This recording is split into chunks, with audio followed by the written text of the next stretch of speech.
ಆವಾಗ ಯಾರೋ ಹೇಳೋರು ನಮ್ಮ ಪ್ರಿಸ್ನರ್ ಸಾರ್ ಅವರು ಹೊರಗಡೆ ಆ ಸ್ವಾಮಿಯವ್ರ ಕಾರ್ ತಗೊಂಬತ್ತಾರೆ, ಬಿಳಿ ಕಾರು, ಅಲ್ಲಿ ಜೈಲಿನ ಆಚೆಗೆ ಗೇಟ್ನಿಂದ ಆಚೆ ಅಲ್ಲಿ ರಸ್ತೆ ಮೇಲೆ ನಿಂತ್ಕೊಂಡಿರ್ತಾರೆ, ಅವರು ಟಾಟಾ ಮಾಡ್ತಾರೆ, ಇವರು ಟಾಟಾ ಮಾಡ್ತಾರೆ ಅಂತ ಹೇಳಿದರು.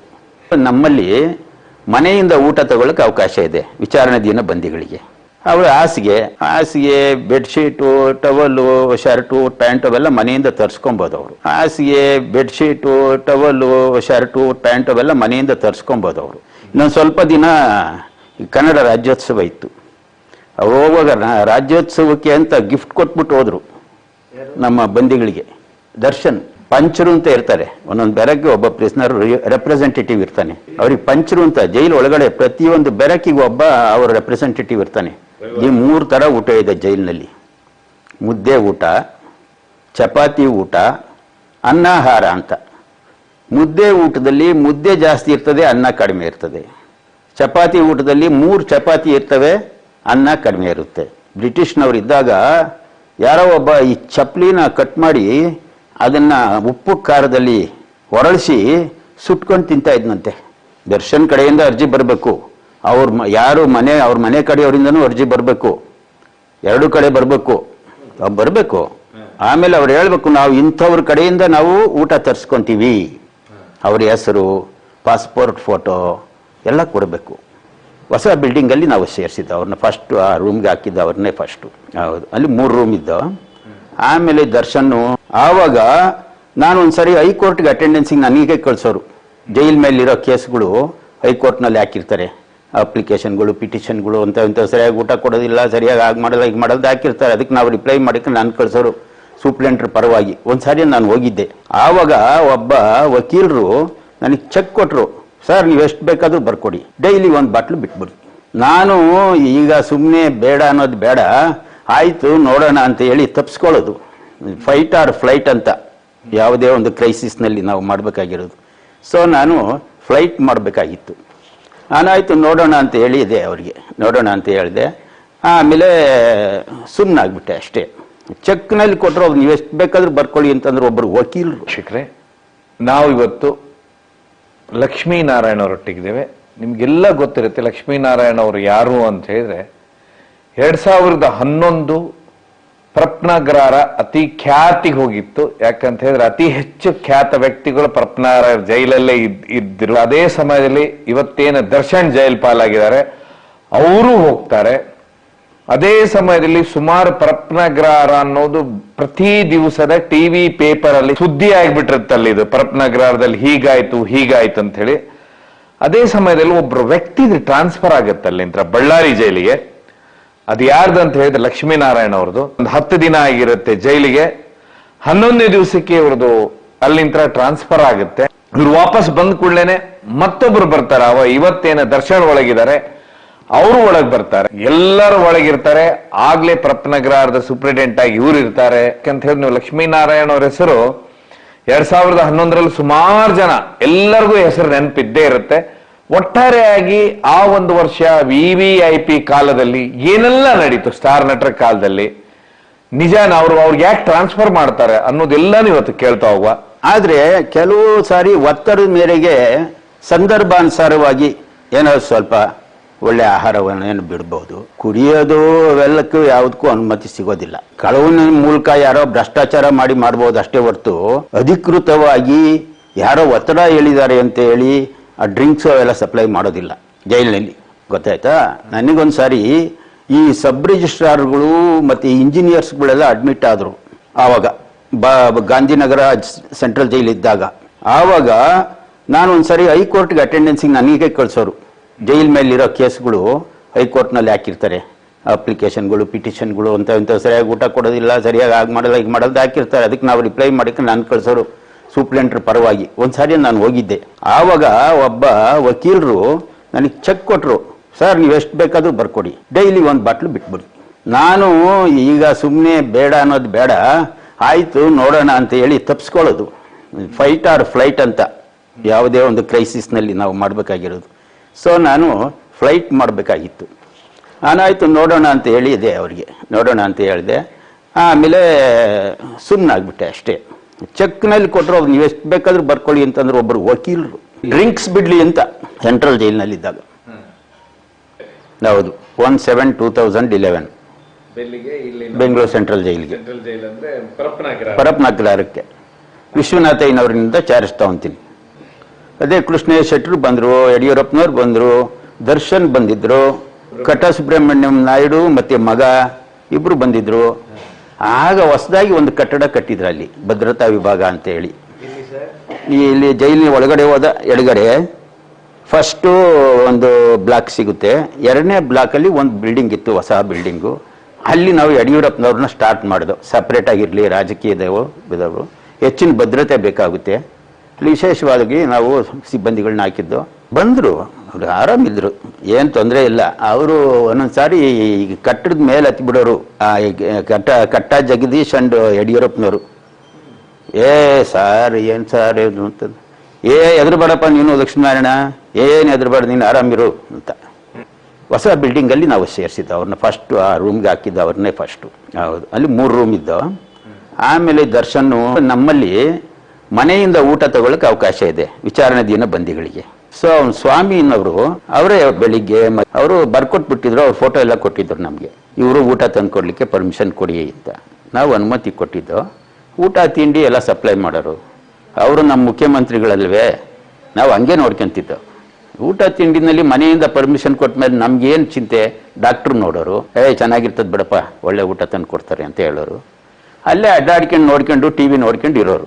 ಅವ್ರ ರೂಮ್ನಲ್ಲಿ ಅವರೊಬ್ಬರೇ ಇದ್ರು, ಅವ್ರು ಬಂದು ಬೇರೆ ರೂಮ್ನಲ್ಲಿ ದರ್ಶನ್ ಇದ್ರು. ದರ್ಶನ್ ಕೇಳಿದ್ದೆ ನಾನು, ಅದು ಅವರು ಬರ್ತಾರೆ, ಯಡಿಯೂರಪ್ಪನವ್ರು ಇದ್ದಾಗ ಬರೋಲ್ಲ.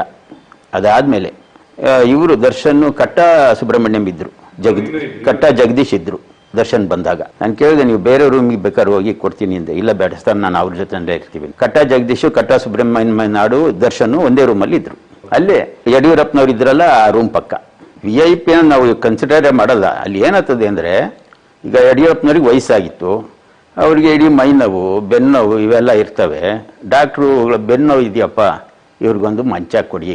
ಹಾಸ್ಪಿಟ್ಲ್ ಮಂಚನೇ ತಂದು ಹಾಕ್ಬಿಟ್ಟು, ಕಬ್ಬಿಣದ ಮಂಚ ಇರ್ತಾವಲ್ಲ, ಅವರು ಹಾಸಿಗೆ ಬೆಡ್ಶೀಟು, ಟವಲ್ಲು, ಶರ್ಟು, ಪ್ಯಾಂಟ್ ಅವೆಲ್ಲ ಮನೆಯಿಂದ ತರಿಸ್ಕೊಬೋದು ಅವರು. ಅವೆಲ್ಲ ಮೂಲಭೂತ ಅವಶ್ಯಕತೆಗಳಿಗೆ ಸರ್ಕಾರ ಏನು ಅಡ್ಡಿ ಮಾಡಿಲ್ಲ, ಮನೆಯಿಂದ ತರಿಸ್ಕೊಬೋದು. ಏನಪ್ಪ, ಜೈಲಿನೊಳಗಡೆ ಅವರು ಶಿಸ್ತಾಗಿರಬೇಕು, ಒಳ್ಳೆಯ ನಡತೆಯಿಂದ ಇರಬೇಕು. ಜೈಲ್ ಪ್ರಾಪರ್ಟಿಗಾಗಲಿ ಬೇರೆಯವ್ರ ಪ್ರಾಪರ್ಟಿಗಾಗಲಿ ಹಾಳು ಮಾಡಬಾರ್ದು, ಯಾರಿಗೂ ಅವಮಾನ ಮಾಡಬಾರ್ದು, ಯಾರಿಗೂ ಕಿರುಕುಳ ಕೊಡಬಾರ್ದು. ಇಷ್ಟೇ ನಮಗೆ ಬೇಕಾಗಿರೋದು. ಯಾರು ಆವಾಗ ಅದೇ ಬಂದರು, ಅವರು 10ನೇ ತಿಂಗಳಲ್ಲಿ ಬಂದರು ಅಂತ ಕಾಣ್ತದೆ. ಇನ್ನೊಂದು ಸ್ವಲ್ಪ ದಿನ ಕನ್ನಡ ರಾಜ್ಯೋತ್ಸವ ಇತ್ತು. ಅವ್ರು ಹೋಗುವಾಗ ರಾಜ್ಯೋತ್ಸವಕ್ಕೆ ಅಂತ ಗಿಫ್ಟ್ ಕೊಟ್ಬಿಟ್ಟು ಹೋದ್ರು ನಮ್ಮ ಬಂದಿಗಳಿಗೆ. ದರ್ಶನ್ ರಾಜ್ಯೋತ್ಸವ ದಿನ ಎಕ್ಸ್ಟ್ರಾ ಸ್ವೀಟ್ ಮಾಡ್ತೀವಿ, ಆ ಸ್ವೀಟಿಗೆ ಸರ್ಕಾರ ಪ್ರತಿ ಪರ್ ಹೆಡ್ 10 ರೂಪಾಯಿ ಏನು ಕೊಡ್ತಿತ್ತು. ಈಗ 5,000 ಜನ ಅಂದರೆ 50,000 ರೂಪಾಯಿ ಕಲೆಕ್ಟ್ ಆಗ್ತದೆ. ಇವ್ರದ್ದೊಂದು 5,000 ಅದು ತಗೊಂಡು, ಇಲ್ಲ ಅವರು ಪಾಯಸ, ಹೋಳಿಗೆ, ಬೂಂದಿ, ಖಾರ ಬೂಂದಿ ಇವೆಲ್ಲ ಮಾಡ್ಕೊಬಹುದು ಆ ಹಣದಲ್ಲಿ, ಅಥವಾ ಸ್ವೀಟ್ ಖರೀದಿ ಮಾಡಿ ತಿನ್ಬಹುದು. ಈ ಥರ ಇದೆ ವ್ಯವಸ್ಥೆ. 16 ಹಬ್ಬ ಇದ್ದಾವೆ, 16 ಹಬ್ಬಗಳು, ಜೈಲ್ ಹಬ್ಬಗಳು ಅಂತ. ಪರ್ ಪ್ರಿಸ್ನರ್ 10 ರೂಪೀಸ್ ಎಕ್ಸ್ಟ್ರಾ ಕೊಡ್ತದೆ ಒಂದು ಸರ್ಕಾರ.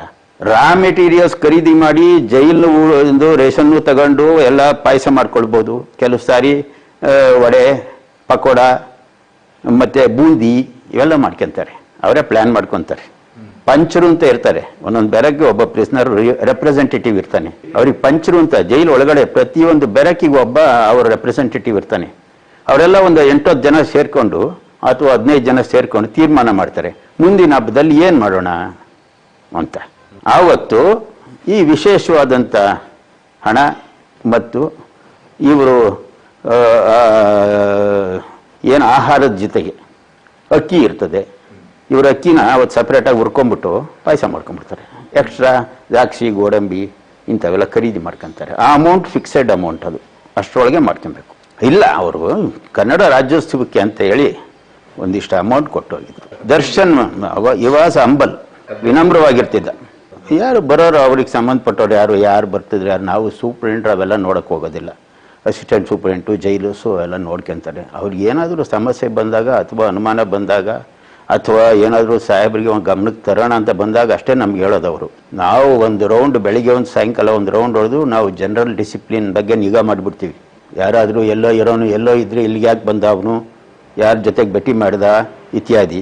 ಉದಾಹರಣೆ ಹಾಸ್ಪಿಟ್ಲಲ್ಲಿ ಇರೋ ಪ್ರಿಸ್ನರ್ಸ್ ಕೆಲವರು ಅಲ್ಲಿ ಕೆಲವು ಸಾರಿ ನಮ್ಗೆ ಹೊರಗಡೆ ಕಾಣೋರು, ಅವ್ರನ್ನ ಎಳ್ಕೊಂಬಂದು ಇಲ್ಲಿ ಸೇರಿಸ್ತಿದ್ದೆ ನಾನು, ಇಲ್ಲಿ ಯಾಕೆ ಬಂದಿದೆಯಾ ಅಂತ, ಅಪಾಯಕಾರಿ ಬಂದಿಗಳು. ಇವೆಲ್ಲ ನಾವು ನಿಗಾ ಮಾಡ್ತೀವಿ. ಅದು ಇಲ್ಲ, ಮಂಚ ಗಿಂಚ ಏನಿಲ್ಲ, ಏನು ಕೊಟ್ಟಿರಲಿಲ್ಲ, ನೆಲದ ಮೇಲೆ ಮಲ್ಕೊಡೋರು. ಕಟ್ಟ ಜಗದೀಶು, ಕಟ್ಟ ಇದು ದರ್ಶನು, ಇವರೆಲ್ಲ ನೆಲದ ಮೇಲೆ ಹಾಸಿಗೆ. ಈ 3 ಥರ ಊಟ ಇದೆ ಜೈಲಿನಲ್ಲಿ. ಮುದ್ದೆ ಊಟ, ಚಪಾತಿ ಊಟ, ಅನ್ನಾಹಾರ ಅಂತ. ಮುದ್ದೆ ಊಟದಲ್ಲಿ ಮುದ್ದೆ ಜಾಸ್ತಿ ಇರ್ತದೆ, ಅನ್ನ ಕಡಿಮೆ ಇರ್ತದೆ. ಚಪಾತಿ ಊಟದಲ್ಲಿ 3 ಚಪಾತಿ ಇರ್ತವೆ, ಅನ್ನ ಕಡಿಮೆ ಇರುತ್ತೆ. ಈ ಅನ್ನಾಹಾರದಲ್ಲಿ ಅನ್ನ ಜಾಸ್ತಿ ಇರುತ್ತೆ, 1 ಚಪಾತಿ ಅಥವಾ 1 ಸಣ್ಣ ಮುದ್ದೆ. ಅದು ಬರ್ಸ್ಬಿಡ್ತಾರೆ ಅಲ್ಲಿ. ಅಡ್ಮಿಷನ್ ಆದ್ಕೂಡಲೇ ಬೆಳಿಗ್ಗೆ ಬಂದು ಅವರು ಕಿಚನ್ಗೆ ಸಂಬಂಧಪಟ್ಟವರು ಯಾರು ಚಪಾತಿ ಊಟ, ಯಾರು ಮುದ್ದೆ ಊಟ, ಯಾರು ಅನ್ನದ ಊಟ ಎಲ್ಲ ಅವ್ನು ಲಿಸ್ಟ್ ತಗೊಂಡು ಹೋಗ್ಬಿಡ್ತಾನೆ, ನಂಬರ್ ಹೆಸರೆಲ್ಲ ಹಾಕೊಂಡು ಹೋಗ್ಬಿಡ್ತಾನೆ, ಅವ್ರು ರಿಜಿಸ್ಟರ್ನಲ್ಲಿ ದಾಖಲೆ ಮಾಡ್ಕೊಂಡ್ಬಿಡ್ತಾರೆ. ಅಥವಾ ಯಾರಾದರೂ ಚೇಂಜ್ ಮಾಡಿಕೊಂಡ್ರೆ ಡಾಕ್ಟ್ರು ಚೇಂಜ್ ಮಾಡ್ಬೋದು, ನಿಮಗೆ 3 ತಿಂಗಳು ಅನ್ನಾಹಾರ ಕೊಡಿ, ಅವನು ಹೊಟ್ಟೆ ಸರಿ ಇಲ್ಲ ಚೇಂಜ್ ಮಾಡ್ಕೊಬೋದು. ಸೊ ಈ 3 ಥರ ಊಟದಲ್ಲಿ ಯಾವ್ದು ಬೇಕಾದ್ರೂ ತಗೊಬೋದು ಅವರು. ಟಿಫನ್ ಎಲ್ಲರಿಗೂ ಒಂದೇ, ಒಂದಿನ ಉಪ್ಪಿಟ್ಟು, ಒಂದಿನ ಚಿತ್ರಾನ್ನ, ಒಂದಿನ ಪುಳಿಯೋಗರೆ, ಒಂದಿನ ಅವಲಕ್ಕಿ, ಈ ಥರ ಪ್ರತಿದಿನ ಸುಮಾರು 300 ಗ್ರಾಮ್ ಸಿಗ್ತದೆ. 100 ಮಿಲಿಲೀಟ್ರ್ ಕಾಫಿ. ಅದು 2014ರಿಂದ ಈಚೆಗೆ ಸ್ವಲ್ಪ ಎಲ್ಲ ಜಾಸ್ತಿ ಮಾಡಿದರು ಇಂಗ್ರೀಡಿಯೆಂಟ್ಸು. 2 ಗ್ರಾಮ್ ಟೀ ಪುಡಿ ಇದ್ದಿದ್ದು 4 ಗ್ರಾಮ್ ಮಾಡಿದರು. ಸಕ್ಕರೆ ಜಾಸ್ತಿ ಮಾಡಿದರು ಕಾಫಿ ಟೀಗೆ, ಕಡಿಮೆ ಇರೋದು ಬೆಳಿಗ್ಗೆ ಮೊದಲು. ಈಗೆಲ್ಲ ಚೆನ್ನಾಗಿದೆ ಊಟ. ಈಗ ನಾನ್ ವೆಜಿಟೇರಿಯನ್ ಕೊಡ್ತಾರೆ, ಮಾಂಸ ಒಂದಿನ ಚಿಕನ್ನು. ಆಮೇಲೆ ಮಾಂಸ ತಿಂದೇ ಇರೋರಿಗೆ, ಚಿಕನ್ನು ಮಾಂಸ ತಿಂದೇ ಇರೋರಿಗೆ ಬಾಳೆಹಣ್ಣು ಕೊಡ್ತಾರೆ, ಮೊಟ್ಟೆ ಕೊಡ್ತಾರೆ ವಾರಕ್ಕೊಂದ್ಸಾರಿ. ಈಗ ಮಂಗಳವಾರ ಮೊಟ್ಟೆ ತಿನ್ನಲಾರ್ದವ್ರಿಗೆ 1 ಬಾಳೆಹಣ್ಣು ಕೊಡ್ತಾರೆ. ಸೊ ಈ ಥರ ಎಲ್ಲ ಇವಾಗ ಆಹಾರ ಚೆನ್ನಾಗಿದೆ, ಅಡುಗೆ ಚೆನ್ನಾಗಿ ಮಾಡ್ತಾರೆ. ಮಾಂಸ 115 ಗ್ರಾಮ್ ಹಸಿ ಮಾಂಸ, ಅದನ್ನ ಬೇಯಿಸಿದ್ರೆ 90 ಗ್ರಾಮ್ ಬರುತ್ತೆ. ಗರಂ ಮಸಾಲೆ ಎಲ್ಲ ಹಾಕಿ ಮಾಡಿದರೆ 90 ಗ್ರಾಮ್ ಬರ್ತದೆ. 90 ಗ್ರಾಮ್ ಮಟನ್ ಕೊಡಬೇಕು. ಒಂದ್ಸಾರಿ ತೂಕ ಮಾಡಿ ಇಟ್ಕೊತಾರೆ ಅವರು ಡಿಸ್ಟ್ರಿಬ್ಯೂಷನ್ಗೆ. ಮೊದಲು ಅದನ್ನು ನೋಡಿ ಅದ್ರ ಮೇಲೆ ಕೊಡ್ತಾನೆ. ಅದಕ್ಕಿಂತ ಕಡಿಮೆ ಯಾರಿಗೂ ಸಿಗಲ್ಲ. 4 ಪೀಸ್ ಬರುತ್ತೆ, ಚಿಕ್ಕದು. ಅದು ಏನು, ಅದು ಇರೋದು ಚಟ ತೀರಿಸ್ಲಿಕ್ಕೆ, ಆರೋಗ್ಯಕ್ಕಲ್ಲ. ಬ್ರಿಟಿಷ್ನವ್ರು ಇದ್ದಾಗ ಯಾರೋ ಒಬ್ಬ ಈ ಚಪ್ಪಲಿನ ಕಟ್ ಮಾಡಿ ಅದನ್ನ ಉಪ್ಪು ಖಾರದಲ್ಲಿ ಹೊರಳಿಸಿ ಸುಟ್ಕೊಂಡು ತಿಂತಾ ಇದ್ನಂತೆ.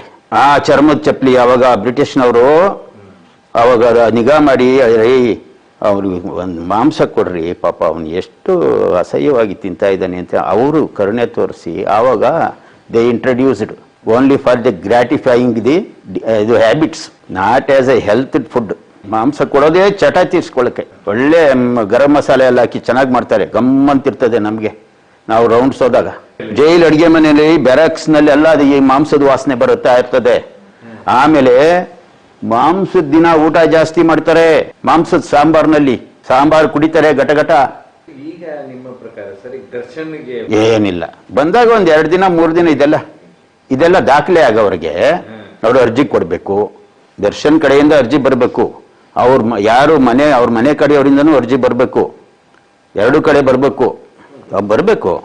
ಆಮೇಲೆ ಅವ್ರು ಹೇಳ್ಬೇಕು, ನಾವು ಇಂಥವ್ರ ಕಡೆಯಿಂದ ನಾವು ಊಟ ತರಿಸ್ಕೊಂತೀವಿ, ಅವ್ರ ಹೆಸರು, ಪಾಸ್ಪೋರ್ಟ್ ಫೋಟೋ ಎಲ್ಲ ಕೊಡಬೇಕು.